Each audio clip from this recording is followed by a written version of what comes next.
good afternoon everybody and welcome to London Metropolitan Archives. My name is Tom, I'm an Engagement Learning Officer here. So welcome in person and also welcome at home. Like many of these events, this is a hybrid event that's also being streamed. Before we get on to the main presentation, there's as always a couple of pieces of housekeeping that I need to say.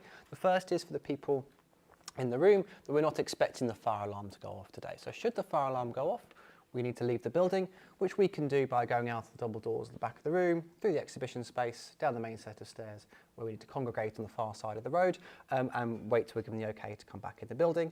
And toilets, should you need them, are just back through the exhibition space and in the right-hand corner of the exhibition. And for housekeeping, for those of you joining us from home, the office, park, wherever it is you're viewing us from, just to say that my colleague Jack is in the chat there, so any questions, please pop them in there for you. There will be time for questions at the end of the presentation, but do feel free to pop them in as you go along. Sometimes that's easiest. I find I forget them otherwise, so please feel free to do that. So with the housekeeping over the way, this is a disclaimer that I often say, so I can see some familiar faces in the room, so welcome, and hope there's some familiar faces back home as well. But there's also some new faces, so welcome again if you're new.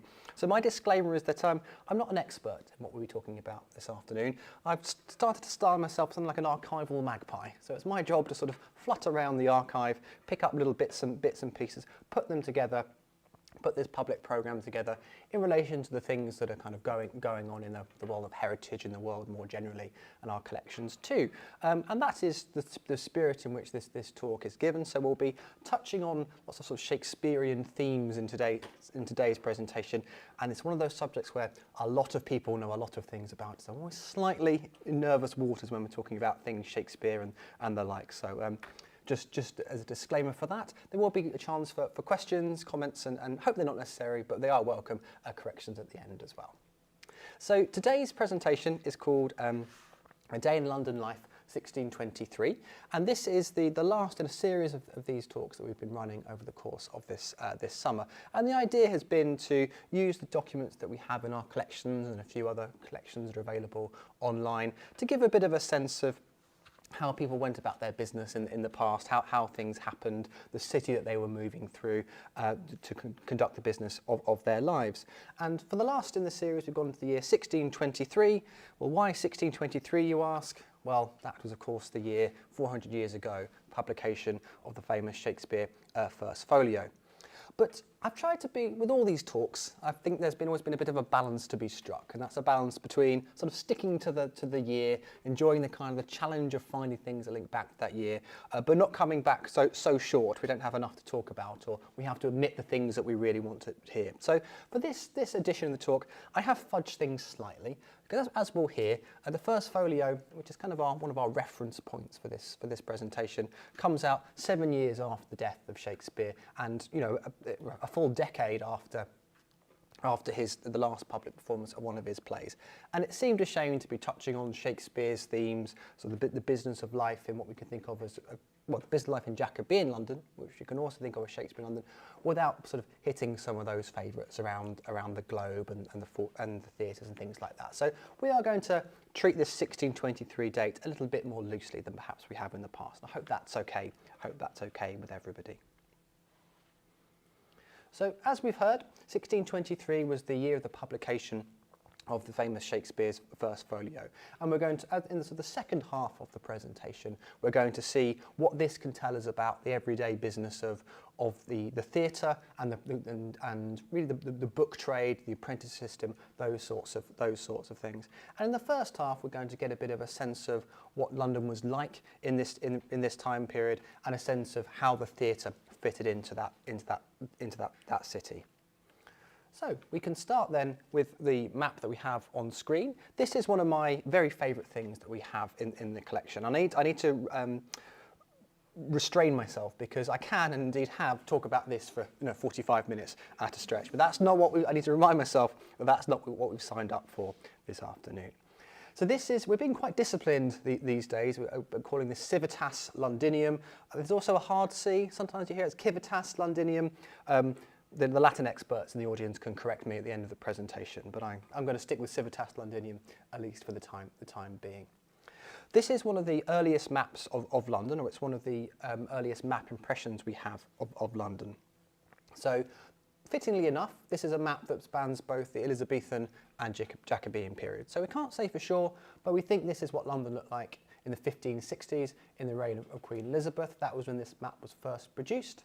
But it's been since updated, and this edition was produced in the 1620s, but with only a few minor additions. So we can think of this as a fusion between Elizabethan and Jacobean London, so perfectly appropriate for a presentation such as this.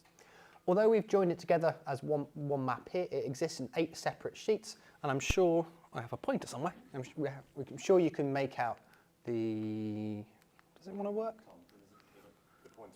Oh, there's two identical pointers. That's a very weak practical joke, Jack. You could have done much better.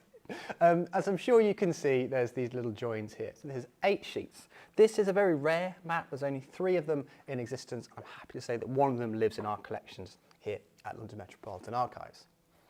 So what does this map tell us? What is our first impression of Elizabethan, Jacobean, Shakespeare's London that we can see from this map? Well, the first thing I'm sure you notice how much smaller it is than London of today. So London at this point really is the City of London. This is this section here on the right-hand side. You can see bounded by the Tower and London Bridge, and the City of Westminster, which is the home of the Crown, and really is the Palace of Westminster and a few surrounding complexes. And there's a join between the two, some ribbon development, as we say, between the two. But this is a much smaller city. But we shouldn't be deceived. We can see the sort of almost countryside setting. This city is every bit as bustling and busy as the London of today, arguably even more so. In 1600, the population of this city was around 200,000. By 1650, it was a bit over 350,000. So this is a period of immense demographic growth, and it's a growth caused by people coming to the city.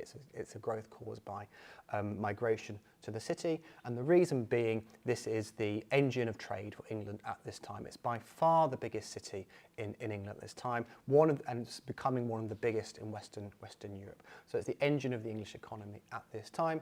It's partly on manufacture, but also with trade, international trade, and domestic as well. So this is the London of the day, and the focal point for London, very much more than it is now, was the river. Here we have another one of my favourites. Seem to be showing a bit of a bias for 17th century maps and panoramas today. So this is part of the which one's this? This is part of the Vischer panorama, and it gives us a sense of the kind of business that would take place on the river. So if we can see St Paul's dominating the view there, without its spire. Sadly, its spire was destroyed by a bolt of lightning in 1560, before the rest of the Gothic cathedral was destroyed 100 years later in the Great Fire. So from this image, we get a sense of the business of the river. We can see says the eel ships, so people are fishing for eels in the Thames, something that doesn't happen and probably couldn't happen today. We can also see a galley ship, so we can see this is part of international trade. Is there something else I can help with? But alongside, there's quite a lot you can help with, Miss Siri, but not right now. We'll just pop that there. That's not the first time I've been heckled by my watch whilst doing this. So we can see the eel ships, we can see the galley ships, so domestic trade and commerce eel ships, international trade and commerce the galley ships, but also we can see various other assorted crafts of shapes and sizes and propulsions, so small sail-powered vessels, wherries or rowing boats. We see people, the life and business of the river, visiting Dutch on the river, along the river, across the river. Hard to make out perhaps, but we can see here the various Queen Hithe, various docks and wharves alongside here, all of which dominated by the big church and the spires of the parish churches. This was also a very religious time, but where people both, where there was religious conflict and tension. This is post-Reformation, pre-Civil War. These were things that were playing out in the background. So the river was a focus and the city was a focus. And here we can see it's the same print, it's just further on and a different edition, hence the slightly different colouring. Here we can see London Bridge. Again, we get the sense of the river traffic. Again, we get the sense of the ecclesiastical architecture. But also we can see London Bridge in the right of the image. And this is This is important because it gives us a sense of the background, some of the powers at play, the boundaries that they're at work in this time. So this is at this point the only bridge into the city and the only bridge across the river. Hence, in part, why we have so much trade going on the river in terms of the small boats. We can see the famous houses and shops on London Bridge. But this is a boundary. It's a boundary between the city of London and Southwark. And this sense of a boundary about things that can take place in the city, things that can take place outside of the city, is very important to understanding the economy and the nature of the city at this time. So things that are insalubrious, things that are frowned upon, things that are dirty and noxious and smelly, will take place on the edges of the theatre. So the area where we are today is on the city fringe, and this was known as a manufacturing area at the time. And then to the south of the city was famous for its sex workers and famous for its theatre as well, because the theatre was not permitted in the bounds of the bounds of the city. So we get that sense of what you can and can't do. And we also get a real sense of what can happen if things go wrong, if you step outside those bounds. So the very bottom right-hand side of the screen, we can see the gatehouse across the city there. Those are heads on spikes. So this is a time when the heads of traitors were displayed on the way into the city, and you get that sense then of there's a sense of danger, there's a sense of frisson, a sense of violence that's always in the background of London at this time. Here we have another map which lets us kind of explore that sense of a boundary even further, but also lets us get a sense of how business worked at the time and what people expected from things like the City of London or from the other, to use an anachronistic term, kind of the local authorities and municipal authorities. So this again is another, I think, charming and lovely document. So this is another map, and this we would call a manuscript map. So because it's written, it's by hand. And like many manuscripts in our collection, like many archival documents, it's curated for one purpose, sometimes even forgotten about, and then appears sort of centuries later to both to sort of entertain entertainers, but also to sort of solve a completely different question and problem than it was made for in the first place. So this, we have a date of about 1618 for this map, and what it shows is, slightly confusingly, if you're a simple creature like me at least, this is north, sort of the right-hand side, west is at the top, and so on and so forth. So this is the Thames along the side here, this sort of greenish splodge at the top. That's the River Thames. This is Bankside, Southwark as we might know it today, Bankside, Southwark you know it today. This is the area alongside it. And what we have here is the main way into the city from the south, leading up to London Bridge, which I think would be sort of off the map about there. So this map comes from a court case, and the dispute at the heart of this court case was basically between the publicans of Southwark, of Bankside, and the publicans of the City of London. So London Bridge closed at night. It was shut between the hours of from dusk till it was shut between dusk till dawn, which meant that you need to stay on the edge of the city, maybe in Southwark, or maybe just on the other side, perhaps if you need to get in particularly early. And like any sort of transport hub, any point, there's hospitality to find places to stay, places to eat, particularly places to drink at this time as well. So the entrepreneurs of Southwark opened up two new sort of inns. It's too small to read, but it's the Cat and the Falcon. And as part of that inn, they knew that people tend to find the line of least resistance. They put in a new road, a new path along here. The idea being that if you're coming into the city, maybe you want to have a bit more fun in Southwark than you could in the city. Maybe you can't be bothered with all the faffing around with the closing of the gate, or maybe you're like me, you're just perennially late and you got there too late in the first place. Either way, you might choose to stay in Southwark rather than the city. This caused much consternation to the publicans and the innkeepers of the city itself, and they disputed the right of the innkeepers of Southwark to put this way in, and this is what the court case was about. And we can see here, it says this is just a zoom in of the same map, the way which is now in question, and we can see the chained gate. So whilst this case was being played out, a chain was put across the gate, and this right of way was closed. And that, I think, is an interesting departure and gives us a sense of difference between then and now. I actually used to work in tourism in London in a sort of previous incarnation, and trust me, it's pretty ruthless, it's pretty cutthroat. People are very happy to compete for business, but you can't apply to the council. You can't apply to the council in the same way. You won't have, as happened here, the Southwark and the city kind of fighting your cause in quite the same way. If laws are broken, yes, of course, but you can't sort of have a champion to try and get your way in a market dispute. But that is exactly what we're seeing here. So again, it gives a different sense of the kind of the commerce and the expectations of the time. Like many, as I say, there's this trope which doesn't happen as often, but this is an example of archival documents getting lost. This one, it wasn't lost, it just sort of had been forgotten about. And there is a difference, I assure you. So this it was produced as this court case in 1618, which I forgot to say was found in favour of the people of Southwark, so that the right of way remained open. It was produced for the court case.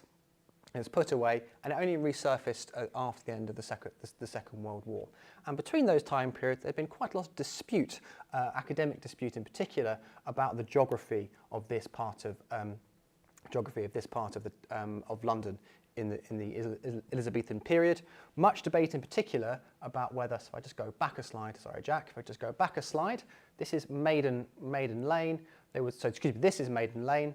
There was much argument about whether the globe was north or south of Maiden Lane. Now I'll go back to this slide. We can see from this slide, it is a little bit blurry, so I hope you can in fact see that the globe is south of Maiden Lane. There was much academic kind of vitriol back and forth, and of course later, just at the end of the 1980s, 1989 I want to say, the architectural remains of the globe were found as well, which kind of settled the deal once and for all.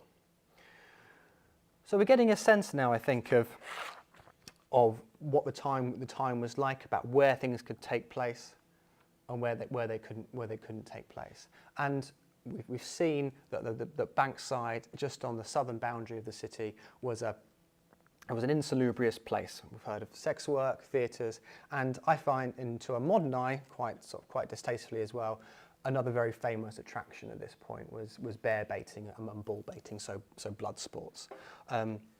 Not a particularly easy thing to hear or read about, but this was a very popular form of entertainment at the time. It was bulls. You can see there are English mastiffs along there. The bulls would be tormented, and there's actually a bull in the ring itself. They would be tormented by these animals for entertainment. A popular form of entertainment. Indeed, it was. It was seen as a sort of very noble English pursuit. Ironically, perhaps, the bulls were celebrated for their bravery, and they were thought to taste better if they'd been baited before they were slaughtered. And we can see bull and bear baiting along the side here. So I should say that this image is from that first map we saw, Civitas Londinium. One of the many sort of interesting details you can find on the map, and that can be. You can use that little number on the bottom there, but if you just search for it on our London Picture Archive site, you can get the whole map and spend, well, if you're anything like me, spend quite a lot of time enjoying it and scrolling around the map. Alongside Civitas Londinium, we have the Holler, the Holler panorama. A little bit later, than being exactly contemporary with Shakespeare, but a good likeness nonetheless. I say good, not perfect. We do have to be careful. Some of you might have heard me say something similar before. The more beautiful the thing, I think the more careful you have to be, because it charms you. It's so picturesque. It looks so finely detailed. It's easy almost to switch off your critical faculties at that point.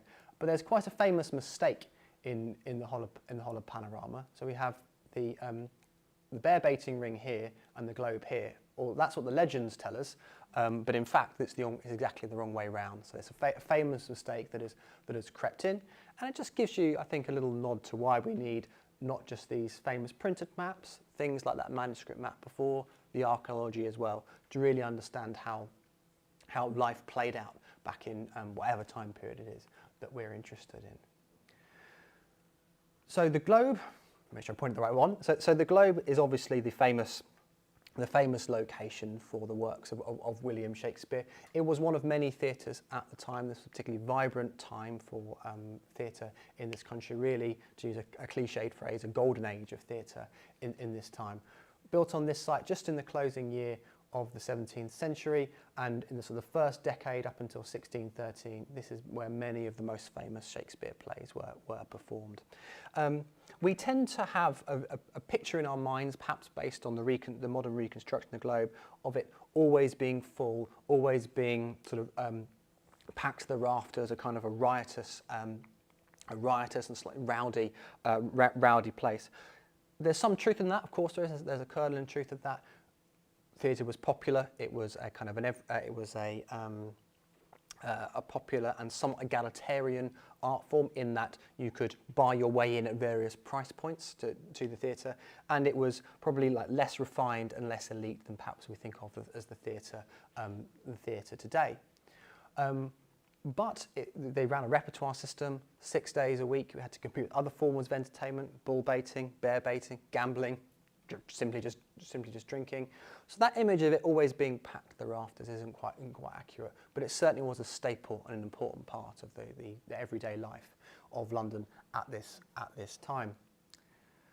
The way that we can tell that this is the Globe and the legend is wrong is by this V-shaped roof. So this is not the Globe that Shakespeare's plays would have been performed in. Sadly, that burnt down in 1613, famously during a performance when an ambitious special effect, the setting off of a cannon, set fire to the wood and thatch roof, and the whole thing burnt down. Thankfully, no one was hurt, no one was killed, but they could well have been. It was rebuilt, but none of Shakespeare's plays were performed after. It could be coincidence. Like with all things Shakespeare, people will like to sort of play on these little details. Some people have argued that Shakespeare was already in not the best of health at this point. The guilt and the stress of one of his plays burning down the theatre might have steered him away from more public performances. That is out there. Like all these things, there's a degree of conjecture and filling in the gaps. But it's an interesting theory to think about nonetheless.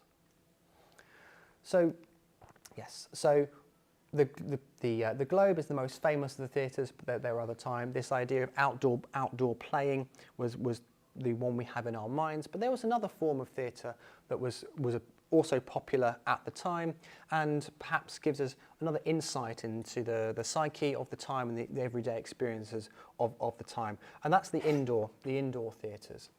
So we have two depictions of indoor theatre, slightly different. Well, an actual depiction of indoor theatre and an exterior of an indoor theatre, and that's not a contradiction on the board here. So the Blackfriars Theatre was part of the same organisation as the Globe, part of the Chamberlain's men, latterly the King's men, and Shakespeare had shares in this theatre. This nice interior is a bit later than this period. It's a reprint. It's a 19th century reprint of a later 17th century print of the Red Bull Theatre, which was very close to us here in St John Street.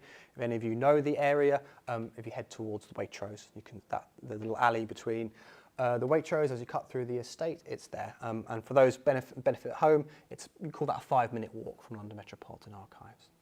The different theatres had different characters, as you might expect. The Red Bull Theatre had an association of being a bit rowdier, of being a bit lower class than the other theatres, the Blackfriars Theatre.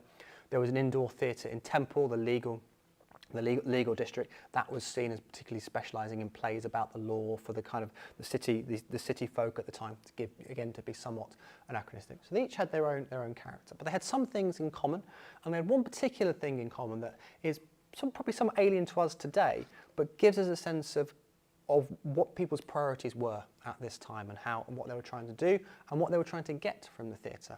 And that was the staging, the fact that the best seats are right by the stage, as you can see here, in this thrust stage, where people in the front row are dressed in their finest. They say of theatre at this time, people went to see and be seen. So you went to enjoy the play, but actually you really wanted to be seen in your finest clothes, in your most fashionable clothes. By being at the theatre, you were showing your erudition and taste and your learning.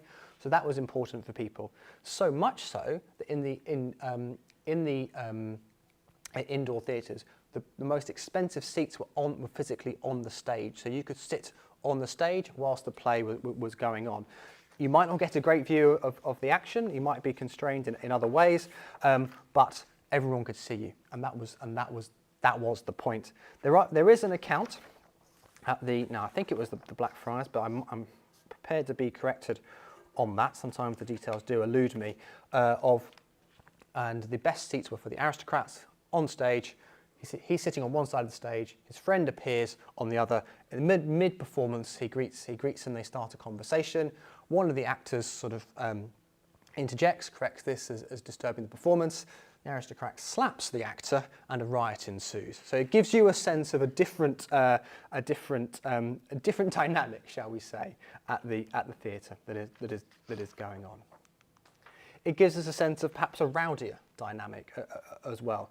We, rightly or wrongly today, we maybe think of the theatre as a bit refined, a bit effete, a place to be on your best behaviour. That wasn't the case, as we've heard in Shakespeare's time. There was refreshments as part of the theatre and afterwards as well. The playwright and critic Thomas Dekker talks about the most appropriate activity to follow a visit to the theatre, which is usually late afternoon, was to go drinking. So we can see that here on the screen. So it's a nod to sort of the drinking culture of the time.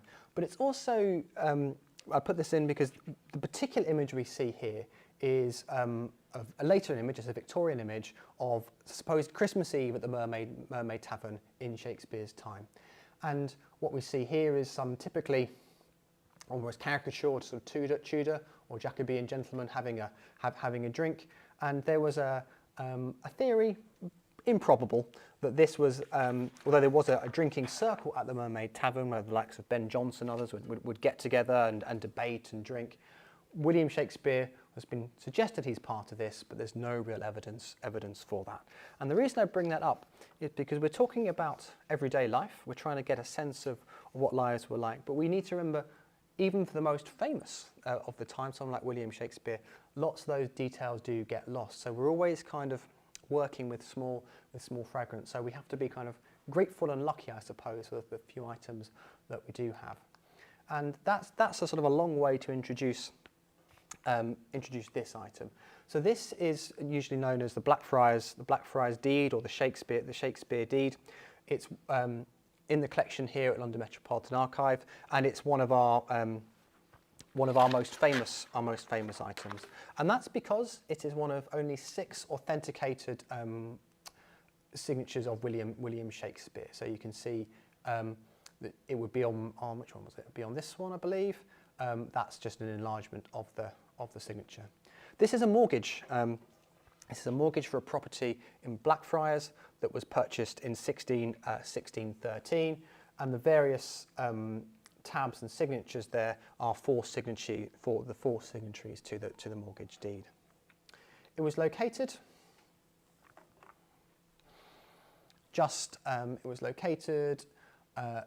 Blackfriars Gate, Carter Lane. It's about here. We can't be exactly accurate on this map, but about here.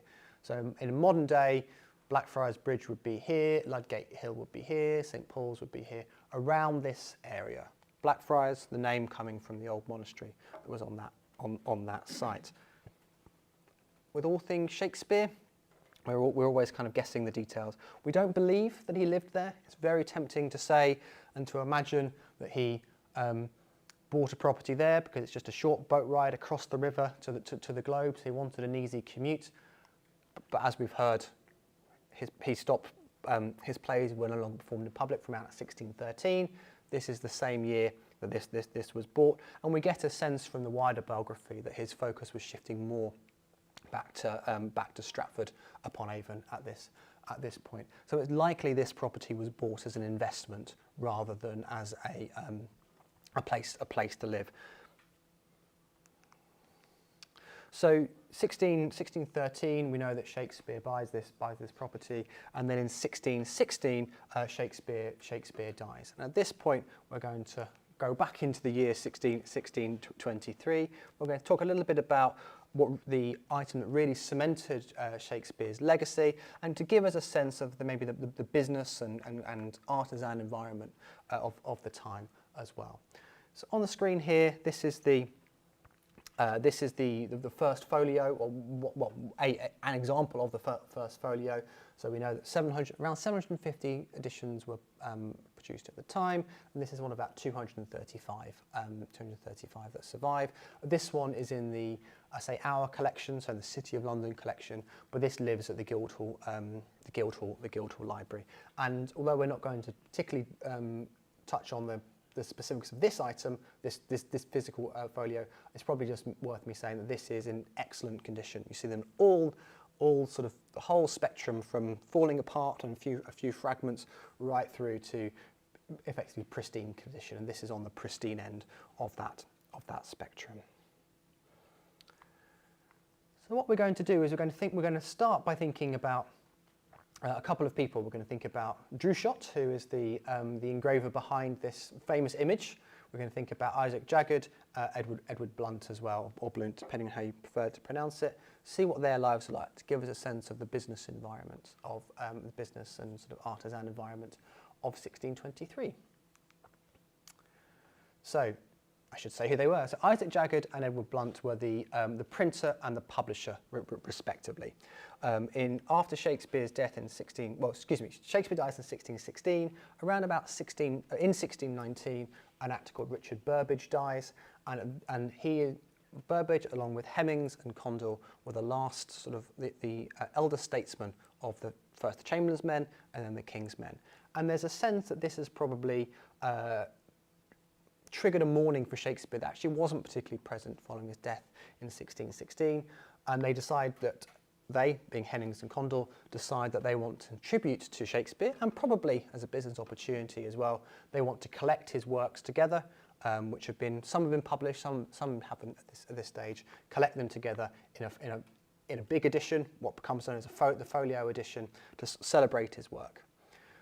To do this, they need both a bookseller and a printer. So Isaac Jaggard is the son of Walter Jaggard. Walter and Isaac Jaggard it's in their print shop that the book is produced, and Edward Blunt is the bookseller that produces it. So you can think of Blunt in modern terms maybe as the publisher or the editor, and these are the printers. It was a joint venture, different kind of social classes involved as well. Printing was a lower class perhaps than the bookselling, but they're still in that kind of middling merchant order. The Jaggards' print shop was at a place called Barbican, at the sign of the a place called Barbican, which is a similar location to the modern Barbican Centre, but the area has changed beyond all recognition, of course, due to the bombings in the Second World War.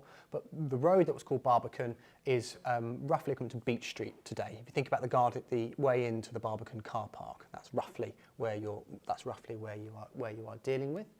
So the print shop was based in Barbican, as we've heard. The folio brought together just under 40 of Shakespeare's plays, some of which have been published before, some of which haven't.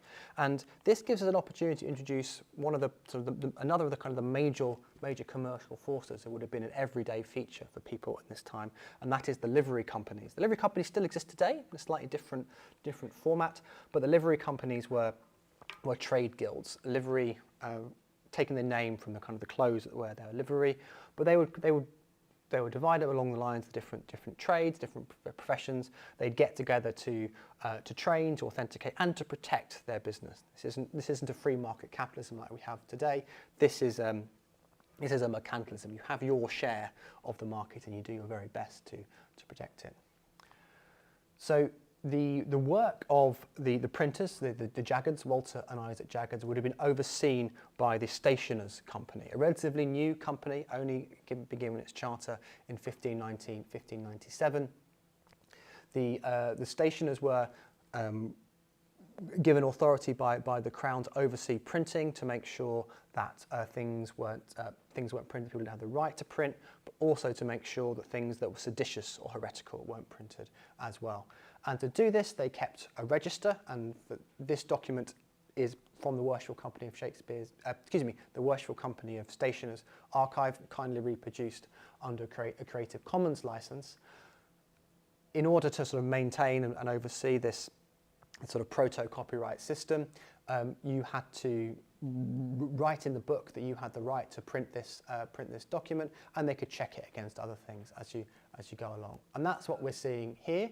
So it's tricky to read, and again, it's not the best quality reproduction, but you can hopefully see Mr. Blunt and Isaac Jagged along here. This is this text along the side, entered for their copy under the hands of Mr. Dr. Broyle and Mr. Cole, so they were part of the Stationers Company. Mr. William Shakespeare's Comedies, Histories and Tragedies, and so it goes on. But importantly, so many said copies are not formally entered to other men. So it's saying that they have the right to these documents, and that was quite the task, kind of tracing them down and making sure they had all of them. There's also on the next slide. It's a slight tangent, but it's quite fun. I'll take a few seconds. We can see same document, just zoomed in a sort of different hand and slightly different ink. You can see GS and an asterisk. This has nothing to do with the original transaction. This is effectively an 18th century prank. So this GS is for George Stevens, who spelled his name with 2 E's just to stand out that little bit more.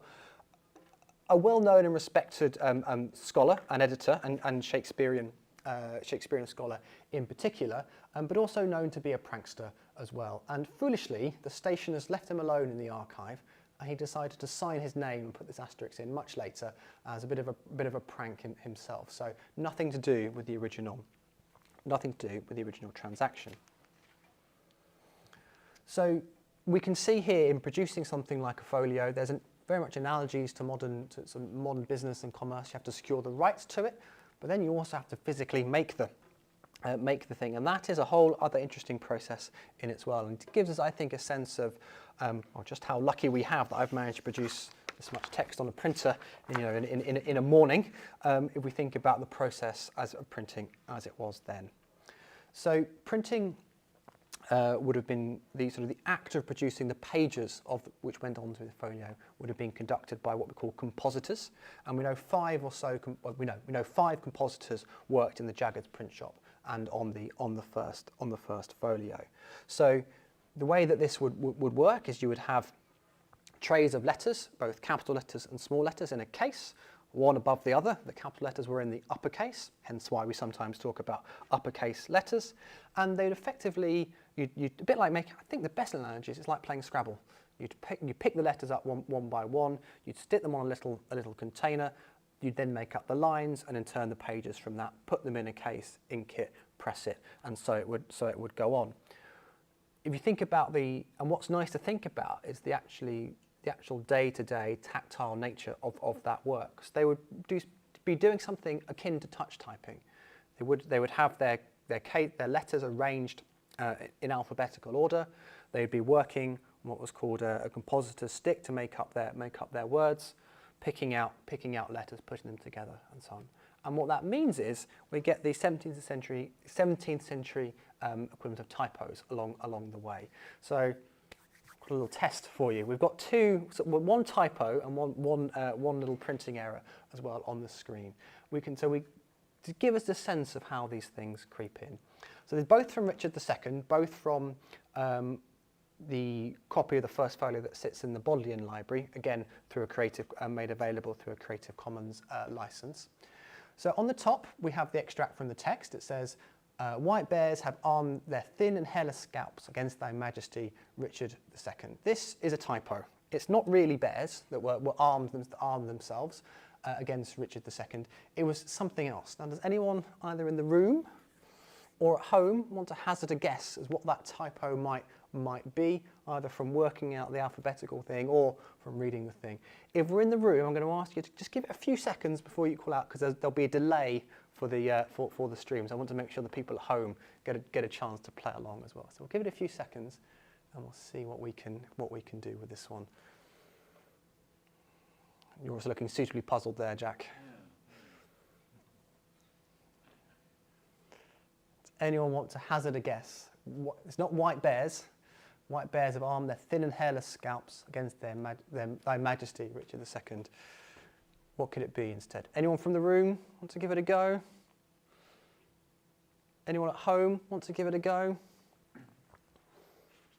There's a bit more like a minute delay, so I think we'll... Okay, so apologies. The delay is probably a bit longer than I expected. So if we're in a sort of a kind of Einsteinian interstellar situation here. Apologies if you knew the answer and I'm about to spoil it for you. White beards have armed their thin and hairless scalps against thy majesty, Richard II. So old men. There's such kind of consternation in the kingdom that even the old men have armed themselves, not polar bears, that would be a very different type of a play. Jolly good. And then we also, from the errors that creep in, can get a sense of other working practices as well. We get a sense that sometimes the manuscripts, the original play manuscripts, are being read aloud to the compositor. So someone is reading it aloud and they're working, he's working as they go along. And that's we can get a sense of that in this one. This one's probably harder, but we'll give it a go as well. So again, from Richard II, to scarlet indignation amberdew, her pastors grass with faithful English blood. So the mistaken word, I'll help you out, is pastors. What could it be instead? There's probably a clue in grass as well. Don't say I'm not good to you guys. Very good indeed. So the answer there was pastures. Very, very good indeed. Her pastures grass with faithful English blood. So nothing to do with clergymen. It's the blood that's been spilt on the grass, not anything else. And congratulations to anyone at home who I'm sure would have got that if only we hadn't so rudely spoilt the answer. I think Rasheen did actually get it before. Yeah. Well done, Yeah. well done, Rasheen. You have. And again, Actually got it again. very good. Well done, Rasheen. You're the winner, or as Len Goodman would say, you're my favourite. Right, jolly good. So there's one other part that I think the production that we want to look at again to give a sense of the people behind, the everyday people behind what's become really a legendary and, to use another overused word, iconic document. And that's this portrait here. This is known as the Drewshot engaging after Martin Drewshot, the man that produced it.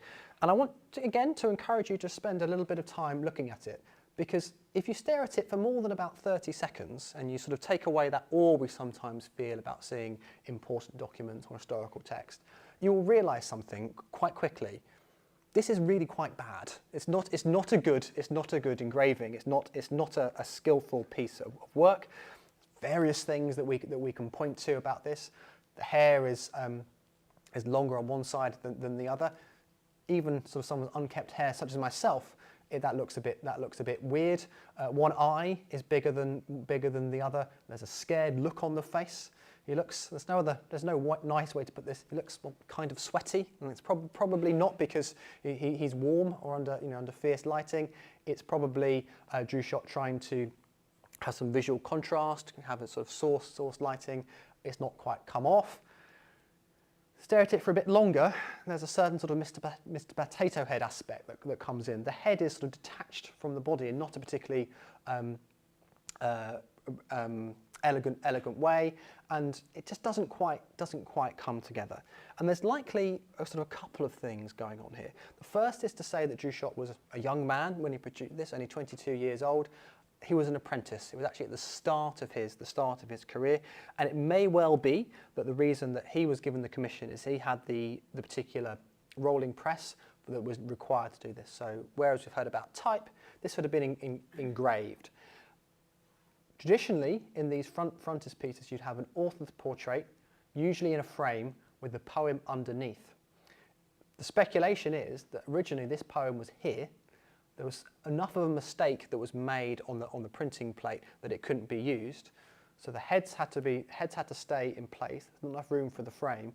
There's a poem here, and this very dark jacket, all this sort of hatching in here is a cover-up. So there's that idea there. And this, I should say, isn't to sort of dunk on Drewshot 400 years hence, but it's to give us this sense of how people progress through their career. An apprentice at 22 years old. If you look up his other work, It's far more accomplished, it's far more skilled, it's far more refined than this. Again, it's just to give a sense of the people behind this work. And we've seen some kind of errors that have crept in the production, but how would this work have been bought, and what does that tell us? So the book-selling trade in London at this time centred around St Paul's Churchyard, technically the north side of the churchyard, so do forgive me that this image comes from the south. Since the end of the 1500s,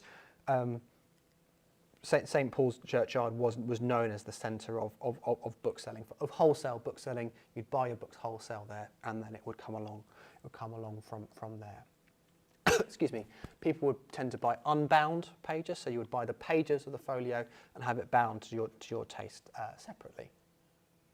And these were high status objects. So the folio was Shakespeare's first folio was the first time that plays had been produced in such a format. Previously, folios were reserved for ecclesiastical and philosophical works, not for plays. And there was indeed some consternation that it was produced in this way. It was seen as almost to be a bit colloquial about, a bit uppity to produce plays in this format.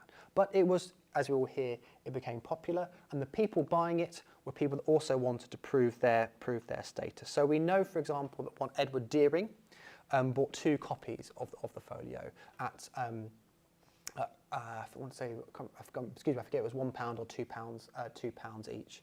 This was a big expense at the time, but not an expense an up-and-coming aristocrat like Deering couldn't afford. So the reason we know that he bought them is because his sort of account book survives, and we know that he's spending a lot of money on theatre, but he's spending more money on clothes than he is on books. This is part of the accoutrement of an upwardly mobile gentleman, well, aristocrat, at this time. So having the folios, going to the theatre, is that part of that status that the people have.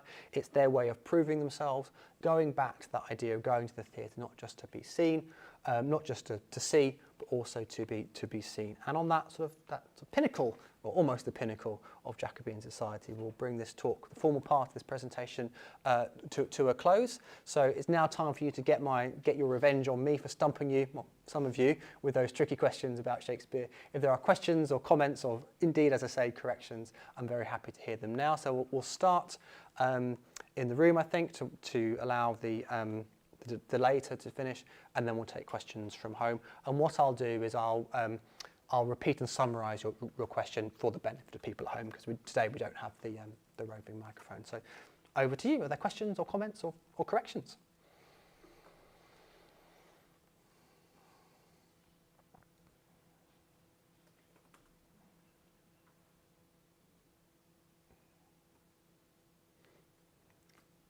It's fine if there are none, but if people want to think of them, it reminds me I forgot to say something quite important, as is often the way. So if you're more interested in this topic, on the 8th of November, you can get book tickets through Eventbrite.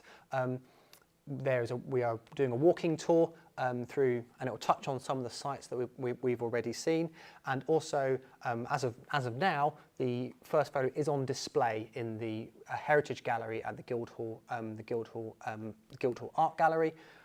The folio is on display, the Shakespeare deed is on display, and a 19th century facsimile that belonged to John Keats of the first folio is also on display there. So some nice things that you can do as well there. Are there any? Oh, there's a question. Jolly good. Apologies if you covered this. No. If you covered this during the talk, but the maps and the engravings you showed Yep. us, what sort of people, who were producing these at the time, and what was the main motivation for doing it? Thank you, very good. So the question was who was producing the maps and the engravings, and what was the motivation for doing them? So the producer of the first one we showed, Civitas Londinium, is lost to history. The producer of the other 2 was Venturus Holler and Vischer. I've forgotten Vischer's first name. And there was basically a market for such things. So the context, really, particularly the maps, and to a certain extent the panorama as well, is the sort of tail end of the Renaissance, the early modern period. This sort of celebration of learning, but also the combination of sort of learning of science and art as well. So you being things were being produced that were both beautiful, but sort of but reflect the real world, have some kind of mathematical backing to them, were sort of popular and fashionable. And in actually a very similar way to the folio, this was a way for aristocrats and wealthy merchants to display their wealth. So what you see with the maps is, and the reason they don't survive, they would be displayed on people's walls. It's not something to find your way round, as daft that might sound. They would be displayed on people's walls as a symbol of that. And it's also another allure of these sorts of things as well is it sort of, the academics sort of almost talk about like a newfound self-confidence in both England and in London as well. They are proud of their city. They're sort of showing off as a merchant capital, one of the biggest in Europe. It's sort of a civic pride as well, intertwined with kind of wealth and commerce. Thank you. Any questions from home, Jack? Yeah, we've got a couple one from Old Grey Rocket, who was a long time viewer, I believe, of your talks. He says thanks, and you mentioned this is the last of the series. Yep. Are there any plans for future talks? Yes, so the last of the series, it's not to say that we won't ever resurrect the idea, but it's nice to keep things up. There'll be, so this is the last talk I'm doing here this year, and we'll actually be reprising the Christopher Wren and the London Skyline at the Barbican Library on the 7th of November. You can search for that online, and then from January we'll be starting a whole new talks program.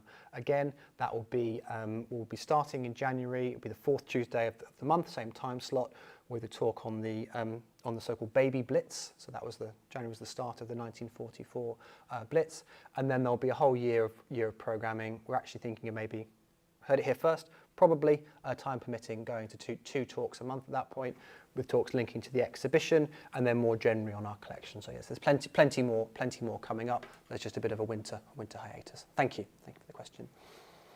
And Roslyn, because I think I pronounced her name incorrectly earlier, so apologies, Roslyn. She's joining us from Philadelphia in the States, which is fantastic. And she said, fascinating glance back in time 400 years ago. Any speculation about what a map of London in 23 might look like? So 400 years. So first, thank you for joining us. Well, the glib, cynical, and depressing answer is underwater, isn't it? Hard to say. I would say it would be bigger. Yeah. So what would it be like? It would cover more of an area. I dare say it would be taller with more skyscrapers. And I would hope, I don't know, I would hope that there would be more integration of kind of greenery. And I hope the river would be cleaner again. I mean, it is cleaner than it has been in centuries already, I should say. I think it would be cleaner. I think it would be greener. I think it would be taller. And this is just my personal prejudice. I hope it'd be quieter as well. But that's just me. Yeah. Thank you. Are there any other questions from? Just lots of thanks. Oh, that's great. Chat, yeah. Any questions in the room? Well, jolly good. In which case, thank you again for coming along this afternoon. There's a tour next week, as I said. There's the folio in the Heritage Gallery. The talks programme will start back in January next year. But there are various other things going on, which you can see on Eventbrite if you are interested. So thank you again, and we'll stop the live stream then. Thank you. Jolly good.